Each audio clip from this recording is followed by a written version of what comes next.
आज दिन तमाम दलर वरिष्ठ नेता पूर्वतन मंत्री मान्यवर श्रीयुत प्रसन्न आचार्य अध्यक्षतार ओडिशार कृषक समाजर विभिन्न समस्या संपर्क में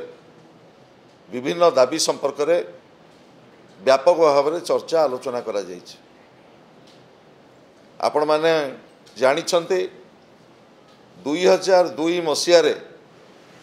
जेतेबेले ओडिशार चाषीकूल पाखरे सर्वनिम्न सहायक मूल्य नथिला ओडिशार चाषी जेतेबेले एफसीआई पाखरे हाथ टेकी देइथिले सेतिकी बेले राज्यर दायित्व नेले भारत वर्षर लोकप्रिय नेता श्रीयुत नवीन पट्टनायक एवं 2004 मसीह विकेन्द्रीकृत धान संग्रह व्यवस्था रे राज्य सरकार अनुबंधित हेले एवं ओडिशार चाषीकूल को मिनिमम सपोर्ट प्राइस मिलिला एवं तापरे ओडिशा रे चाषीकूलर उत्पादन एवं राज्य सरकार नवीन पट्टनायक नेतृत्व रे जो लोकाभिमुखी योजना करागला ओडिशार कृषक मानक पई जो स्वतंत्र कृषि बजेट कले जा फल रे ओडिशार अधिकरु अधिक चाषी माने अनुप्रेरित होई धान उत्पादन रे ओडिशा भारत वर्षर तृतीय स्थान रे आमे पहुँचिले एवं 80 लाख मेट्रिक टन पर्यंत धान उत्पादन करी ओडिशा भारत वर्षर पांच थर आमर कृषि कर्मण पुरस्कार आमे पाइचे जहाँकि ओडिशार चाषीकूलर कठिन परिश्रम एवं अध्यवसायर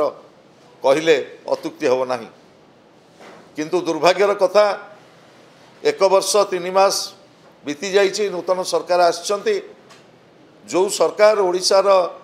चाषीकूल को आश्वस्त करथिले जे आमे एमएसपी दबु 3100 टंका आज ता धुआं बाण रे परिणत होइछि। मोर दाबी रहिबो एही 3100 टंका जहाँ भी दिया जाउछि बोनस ताकू आईन सिद्ध करा जाऊ। ए सरकार गला निर्वाचन समय रे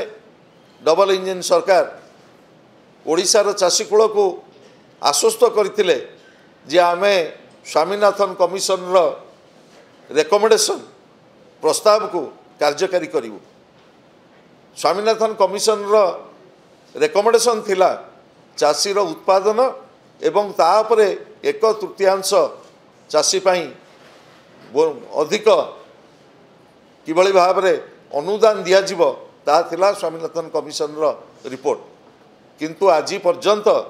एटी डबल इंजिन सरकार थिले मध्य राज्य रे स्वामीनाथन कमिशन रिपोर्ट कार्यकारी है नाही। किंतु आपण माने देखिथिबे गला खरीफ जाइछि एवं रबी समय रे जो भली भाव रे सारा राज्य रे पश्चिम ओडिशा ठू आरंभ करी उपकूल ओडिशा पर्यंत दक्षिण ओडिशा ठू आरंभ करी उत्तर ओडिशा पर्यंत जो चाषी माने पंजीकरण करथिले तांकर पैक्स जरिया रे तांकर धान विक्रय करिवा पई प्राय 50% चाषी जो मानक पाखरे वैलिड टोकन थिला एवं जो माने पंजीकरण करथिले पैक्स माध्यम रे तांकर बळका धान को विक्रय करिवा पई आज चाषी निराव होइछ। एवं जोगाण विभागर 30 तारिखर जहाँ शेष रिपोर्ट से 1,53,000 मेट्रिक टन धान जो चाषी माने करथिले पंजीकरण करथिले से धान मध्य संग्रह हो पारला नाही। किंतु से समस्या न तुटुणु एबे जो खरीफ पंजीकरण व्यवस्था आरंभ होइछि ये खरीफ पंजीकरण व्यवस्था संपूर्ण भाव में त्रुटिपूर्ण एवं चाषी मारण कहले अत्युक्ति होब नाही। मु देखुथिले आपण माने विभिन्न जिलापाल माने तांकर एडवाइजरी बाहर करछंती। बलांगीर जिलापाल गोटे एडवाइजरी बाहर करछंती तांकर डीआरसीएच एवं बालेश्वर जिलापाल से मध्य गोटे एडवाइजरी बाहर करछंती जार कोनोसी संगति नाही। आमर दाबी रहिबो राज्य सरकार तुरंत खरीफ धान संग्रह प्रक्रियार जो पंजीकरण व्यवस्था चली ताकू सरलीकरण करूँ एवं स्पष्ट भाव में जो फूड पॉलिसी घोषणा करछंती ताकू निश्चित करंतु ओडिशार चाषी कूल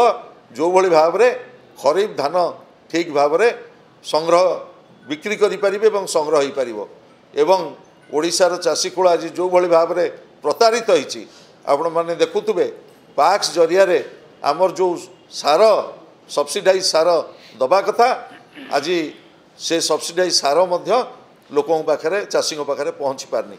आज ओडिशार चाषी कूल जो भली भाव में प्रतारित होईचंती सेथिपई आसंता चलित मास 18 तारिख दिन बरगढ़ ठारे ओडिशार विजु जनता दल आह्वान रे कृषक माने आमे समस्ते राजरास्ता को आसबू ओडिशा सरकारंकर ये जो चाषी विरोधी नीति एवं निष्पत्ति विरुद्ध रे दृढ़ स्वर उत्तोलन करा जिवो जो दिन पर्यंत चाषी तार न्याय्य अधिकार न्याय्य प्राप्य न पाइछि।